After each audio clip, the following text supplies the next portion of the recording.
Hoje vamos mergulhar em uma das histórias mais impressionantes e trágicas de todos os tempos. Uma história que mistura luxo, ambição, mistério e destino. O naufrágio do Titanic, o navio que foi considerado inafundável, mas acabou se tornando o símbolo da fragilidade humana diante da natureza.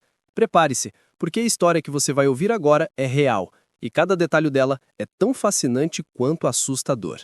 E antes de começarmos essa jornada pelo tempo e pelas profundezas do oceano, já deixa o seu like, se inscreve no canal e ativa o sininho para não perder nenhum vídeo como este. Isso ajuda muito o canal e faz com que a gente continue trazendo histórias incríveis para você. Agora sim, vamos começar. Tudo começou no início do século XX, uma época em que a humanidade acreditava que o progresso tecnológico não tinha limites. A indústria naval vivia uma era de ouro, e as grandes companhias competiam para construir navios cada vez maiores, mais luxuosos e mais rápidos. Foi nesse contexto que nasceu o RMS Titanic, uma das maiores obras de engenharia já realizadas. Construído pela empresa Harland & Wolff em Belfast, na Irlanda, e pertencente à companhia White Star Line, o Titanic foi anunciado como o maior e mais luxuoso navio do mundo. Seu tamanho impressionava: 269 metros de comprimento, 28 metros de largura e um peso de mais de 46 mil toneladas. Era praticamente uma cidade flutuante, capaz de levar mais de 2.200 pessoas, entre passageiros e tripulantes. O navio possuía restaurantes elegantes, escadarias imponentes, piscinas aquecidas, academias, bibliotecas e até banhos turcos. Era o símbolo máximo da modernidade e da confiança humana na tecnologia. Muitos o chamavam de o navio inafundável, uma expressão que, com o tempo, se tornaria trágica. O Titanic partiu de Southampton, na Inglaterra, no dia 10 de abril de 1912, com destino a Nova York. A bordo estavam algumas das pessoas mais ricas e influentes da época, como o milionário John Jacob Astor, o empresário Benjamin Guggenheim e a socialista Molly Brown. Mas também havia centenas de imigrantes pobres vindos da Irlanda, da Itália e de outros países europeus em busca de uma nova vida na América. O Titanic era um retrato fiel das desigualdades da época, luxo e opulência nos andares superiores, enquanto nos porões, famílias inteiras dormiam em cabines apertadas e simples. Durante os primeiros dias de viagem, tudo parecia correr perfeitamente bem. O clima era calmo, o mar tranquilo e o orgulho da tripulação era visível. O capitão Edward Smith, um homem experiente e respeitado, comandava o navio em sua última viagem antes da aposentadoria. Ele acreditava, como muitos, que nada poderia dar errado. Mas o destino tinha outros planos. Na noite de 14 de abril de 1912, o Titanic navegava pelo Atlântico Norte em velocidade alta, cerca de 22 nós, mesmo após ter recebido diversos avisos de gelo vindos de outros navios. Ao longo do dia, 7 mensagens de alerta sobre grandes blocos de gelo haviam sido recebidas pelo rádio, mas muitas foram ignoradas ou tratadas com pouca importância. Afinal, o Titanic era considerado invencível. Às 23 horas e 40 minutos, os vigias do navio avistaram uma enorme massa escura à frente. Era um iceberg. O alarme foi dado imediatamente e o timoneiro tentou desviar o navio, mas era tarde demais. O iceberg raspou o lado direito do casco, abrindo uma série de fendas abaixo da linha d'água. A colisão pareceu leve para muitos passageiros. Alguns sequer perceberam o impacto, mas o dano estrutural foi devastador. O Titanic havia sido projetado para flutuar, mesmo que 2 ou 3 compartimentos estivessem alagados, mas o iceberg abriu 6. A água começou a invadir rapidamente os compartimentos dianteiros e o engenheiro-chefe William Murdoch percebeu que o destino do navio estava selado. Dentro de algumas horas, o Titanic iria afundar. O capitão Smith deu a ordem para começar o embarque nos botes salva-vidas, mas havia um problema. O Titanic carregava apenas 20 botes, capacidade para cerca de 1.200 pessoas, pouco mais da metade das que estavam a bordo. Acreditava-se que os botes seriam suficientes, pois o navio era considerado seguro e quase impossível de afundar. Essa decisão custaria centenas de vidas. O caos começou a se espalhar lentamente.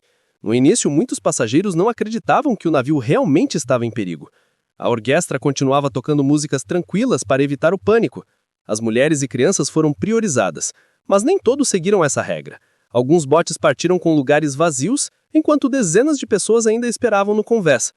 A temperatura do mar estava abaixo de zero. Para quem caísse na água, a morte por hipotermia viria em poucos minutos. Mesmo assim, muitos se jogaram, tentando desesperadamente sobreviver. Há relatos de heroísmo e também de desespero. O engenheiro-chefe e seus homens permaneceram nas salas de máquinas, mantendo a energia elétrica ligada o maior tempo possível para que outros pudessem escapar. O operador de rádio, Jack Phillips, continuou enviando sinais de socorro até o último momento, transmitindo o código CQD e depois o recém-criado SOS, que seria usado oficialmente pela primeira vez naquela tragédia. Enquanto o navio afundava lentamente pela proa, o som do metal se torcendo e o desespero das pessoas ecoavam na escuridão. Às 2h20 da manhã do dia 15 de abril, o Titanic se partiu em dois e desapareceu nas águas geladas do Atlântico. Em pouco mais de 2 horas, o maior navio do mundo havia desaparecido para sempre. Das 2.224 pessoas a bordo, mais de 1.500 perderam a vida. Apenas cerca de 700 sobreviveram, resgatadas pelo navio Carpathia, que chegou ao local horas depois. O mundo ficou em choque. A tragédia do Titanic expôs falhas humanas, arrogância tecnológica e a falta de preparo para lidar com o imprevisível. As investigações que se seguiram revelaram erros graves, a velocidade excessiva, a falta de botes e o desprezo pelos avisos de gelo. Após o desastre, novas leis marítimas foram criadas, obrigando os navios a levar botes para todos os passageiros e a manter rádios em funcionamento 24 horas por dia. Décadas depois, o Titanic continuou a viver na memória coletiva. Sua história inspirou livros, documentários e o famoso filme de 1997, que reacendeu o interesse do público. Mas o verdadeiro fascínio vai além da tragédia romântica mostrada no cinema. O que impressiona é o mistério e o simbolismo do Titanic. O navio que representava o auge da ambição humana e que afundou na sua primeira viagem, lembrando a todos que, por maior que seja a nossa tecnologia, a natureza e o destino ainda estão além do nosso controle. Em 1985, mais de 70 anos após o naufrágio, os destroços do Titanic finalmente foram encontrados no fundo do oceano, a quase 4.000 metros de profundidade. O explorador Robert Ballard e sua equipe usaram equipamentos de ponta para localizar o navio, e o que viram foi impressionante. A proa do Titanic ainda estava em pé, quase intacta, como se continuasse navegando silenciosamente nas profundezas. Desde então, diversas expedições foram realizadas, revelando detalhes do interior do navio e objetos preservados pelo tempo, como louças, joias e instrumentos musicais.